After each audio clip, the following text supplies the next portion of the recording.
वो कहते थे पहले सीएम आवास पर अपराधियों को बचा लिया जाता था, अब जैसे ही हत्या होती है पकड़ के या तो उनको जेल या फिर कहीं और पहुंचा दिया जाता है। उससे क्या फायदा?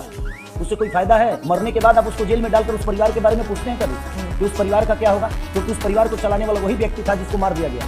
क्या सरकार उस परिवार को देखती है? सरकार बचाने का काम तो नहीं करती है। ये उधर वाले कहते हैं कि अपराधियों को बचाया नहीं जाता ना, संरक्षण दिया जाता। अरे आप ये बताइए कि जान चली गई और आप अपराधी को जेल में डाल दिए, तो आपने कितने जिंदगी बर्बाद की? कम से कम 2 जिंदगी बर्बाद हुई है। 2 नहीं, इस परिवार को पूछिए जिसको जेल में डाले हैं उसका भी परिवार था। और खेसारी लाल यादव क्या बोलते हैं, इनकी बातों का कोई सेंस ही नहीं रहता।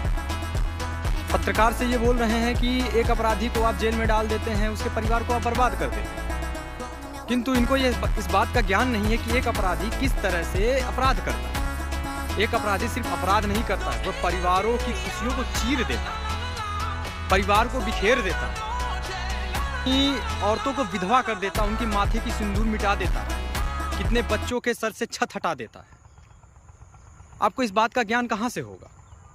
एक अपराधी सिर्फ अपराध नहीं करता है, हजारों घरों को बर्बाद कर देता है, उनकी खुशियों को छीन लेता है। और मुझे लगता है आपको इस बात की जानकारी होगी ही कहाँ से। आप जिस पार्टी से जुड़े हुए हैं वो पार्टी शुरू से अपराधियों का संरक्षण करती हुई आई है, तो आप भी वही कर रहे हैं, आप भी अपराधियों का ही संरक्षण कर रहे हैं। इनकी और इनकी पार्टी की विचारधारा से यह साफ दिखाई दे रहा है कि इनका एजेंडा ही यही है कि हिंदुत्व का विरोध करो, जातिवाद के नाम पे राजनीति करो, और सत्ता पाने के लिए ये इस हद तक जा सकते हैं कि ये अपनी मातृभूमि का भी विरोध कर सकते हैं।